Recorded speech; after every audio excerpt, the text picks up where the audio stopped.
بسم اللہ الرحمن الرحیم۔ ناظرین، ایک وظیفہ جو میں نے آج تک آپ لوگوں کو نہیں دیا، آج میں نے سوچا کہ چلیں آپ لوگوں کو دے ہی دوں۔ اصل میں ہمیں خوف کس چیز کا ہوتا ہے کہ یہ وظیفہ کہیں غلط استعمال نہ ہو جائے، اس لیے کہ یہ وظیفہ ہے کسی کے دل میں اپنی محبت پیدا کرنے کا۔ اب اس کے جو صحیح استعمال ہیں وہ تو ایسے ہیں کہ بیوی اپنے خاوند کے لیے یہ وظیفہ کرے اگر کوئی معاملہ گڑبڑ ہے تو، خاوند اپنی بیوی کے لیے کرے اگر کوئی معاملہ گڑبڑ ہے تو قرآن کریم میں ایسی صورت جس میں محبت کا بڑا خاص بیان ہے، اور اللہ رب العزت نے اسے احسن جو قصص ہے وہ قرار دیا ہے، یعنی بہت ہی پیارا اور بہت اچھا قصہ، یعنی حضرت یوسف علیہ السلام کا۔ تو سورہ یوسف کی بات ہو رہی ہے ناظرین۔ سورہ یوسف میں جہاں پر حضرت یعقوب علیہ السلام کے بیٹوں میں آپس میں جو حسد کا معاملہ ہے، اور حضرت یوسف علیہ السلام کو کنویں میں پھینکنا، وہاں سے مصر تک کا سفر، لیکن اب مصر میں پہنچ کر جو دوسرا قصہ شروع ہوا، ایک عورت جو حضرت یوسف علیہ السلام کو اپنا بیٹا بنا کے لے کے آتی ہے۔ جب آپ جوان ہوتے ہیں تو پھر وہ چاہتی ہے کہ حضرت یوسف علیہ السلام کے ساتھ اس کی محبت کا رشتہ ہو جائے۔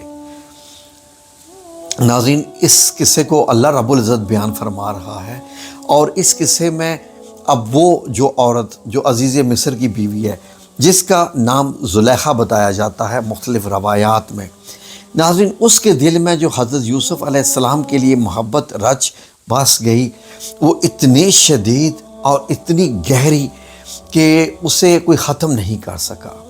یعنی کہ خاوند کی موت، حضرت یوسف علیہ السلام کا بچھڑ جانا، خواہ وہ خود مختلف روایات کے مطابق وہ اندھی بھی ہوگی، وہ بوڑھی بھی ہوگی، لیکن وہ محبت ایسی کہ اس محبت کی خاطر اس نے اپنا مذہب بھی بدل لیا، اور روایات کے مطابق یعنی کہ بتوں کی پوجا بھی چھوڑ دی، اور اسی خدا سے محبت کرنے لگی جس خدا کو حضرت یوسف علیہ السلام یعنی اللہ رب العزت کی بات ہو رہی ہے۔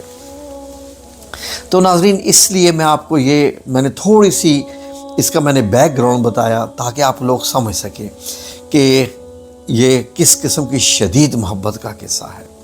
تو ناظرین، آپ کے لیے یہ وظیفہ حاضر ہے، اب ذرا غور سے سن لیجئے۔ کرنا کیسے ہے؟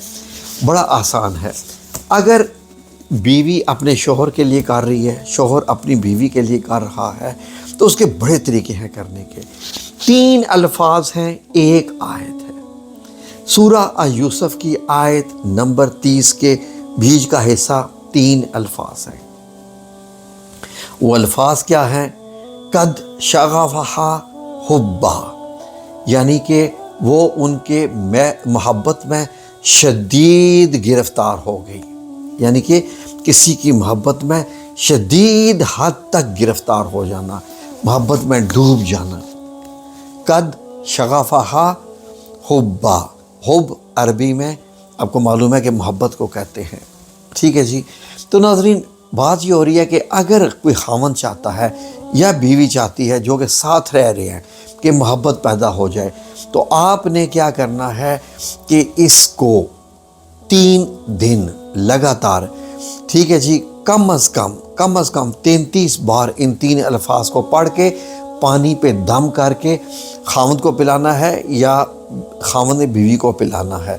3 دن لگاتار 33 بار پڑھ کے، لیکن ریممبر، آلویز ریممبر کہ کوئی بھی وظیفہ جو اچھے کام کے لیے ہے، اول آخر 1 بار، 3 بار، 5 بار یا 7 بار درود پاک پڑھنا۔ آپ نے درود کوئی بھی جس میں لفظ اللہم صلی علی محمد آئے، ٹھیک ہے جی۔ تو اس کے بعد دیکھیے گا کہ کیسے محبت کرنے لگیں گے آپ سے، جس کے لیے بھی آپ کر رہے ہیں۔ ماں باپ اولاد کے لیے کر رہے ہیں تو وہ بھی یہ طریقہ اختیار کر سکتے ہیں، پانی پہ دم کرنے والا۔ آپ چاہیں تو دودھ پہ بھی دم کر سکتے ہیں، دودھ بڑی پاک چیز ہے، اور دودھ ایک قسم کا جیسے اللہ کا نور ہوتا ہے نا، ایک خاص چیز ہے، تو اس میں اثرات اور زیادہ ہوتے ہیں۔ بیسیکلی جو الفاظ ہوتے ہیں نا، ان کے اندر جو اثرات ہوتے ہیں، اب میں اگر اس میں جاؤں گا تو ویڈیو بہت لمبی ہو جائے گی، تو وہ اس میں جذب ہو جاتے ہیں۔ پینے والا جب وہ پیتا ہے تو ان الفاظ کا اثر اس کی شخصیت میں چینجز لاتا ہے، اس کے ڈی این اے میں، اس کے کردار میں، تو وہ کرنے لگ پڑتا ہے جو آپ چاہتے ہیں۔ ٹھیک ہے جی۔ اب بات کچھ ایسے بھی ہوتے ہیں، بہت سارے فیملیز ہمیں میسیج کرتی ہیں کہ خاوند ناراض ہو گیا، بیوی سے محبت نہیں کرتا، کسی اور چکر میں پڑا ہوا ہے۔ تو اگر خاوند نہیں موجود تو ظاہر ہے کہ نہ آپ پانی پلا سکتے ہیں، نہ آپ مطلب ایک دودھ کے گلاس پہ یہ کر سکتے ہیں، تو آپ تصویر پہ بھی یہ دم کر سکتے ہیں، تصویر پہ بھی۔ ٹھیک ہے جی۔ لیکن تصویر پہ اگر دم کرنا ہے تو 33 کی بجائے آپ نے 91 دفعہ 91 دفعہ یہ پڑھنا ہے۔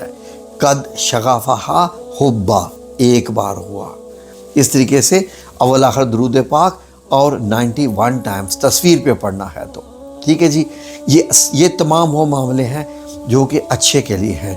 بچی کسی کے رشتے کے لیے خاندان میں مان نہیں رہی، قد شغفہا حبا، بیٹی کو آپ اس پہ دم کر کے پلا دیں۔ نہیں ہے موجود، بچی کی تصویر پہ، نیت آپ کی کیا ہے وہ آپ کے دل میں ہے، نیت یہ ہے۔ اسی طریقے سے کوئی لڑکا نہیں مان رہا رشتے کے لیے، اب وہ بات آگئی جو غیر ہے، جو موجود نہیں ہے، تو اور خاندان میں بھی نہیں ہے اور رشتہ داری بھی نہیں ہے، تو جیسے کہ میں نے شروع میں کہہ دیا کہ اگر آپ لوگوں کا ساتھ دونوں خاندانوں کے لیے اچھا ہے تو ہماری طرف سے اس وظیفے کی آپ کو اجازت ہے۔ یہ بڑا معروف وظیفہ ہے، یہ ایسا وظیفہ ہے کہ جو سینہ بہ سینہ جو اولیاء کرام سے چلتا رہا ہے اور بڑا کام کرتا ہے، بڑا ہی پیارا، 3 الفاظ ہیں اور دل کی کیفیت بدل کے رکھ دیتے ہیں۔ ٹھیک ہے جی۔ ویڈیو کو لائک اور شیئر ضرور کیا کریں، کمنٹس میں آپ جو ہے وہ اپنے لیے جو ہے وہ نام لکھ دیں کہ میں یہ کرنے جا رہا ہوں، تاکہ ہم اس پہ آمین کر دیں۔ جزاک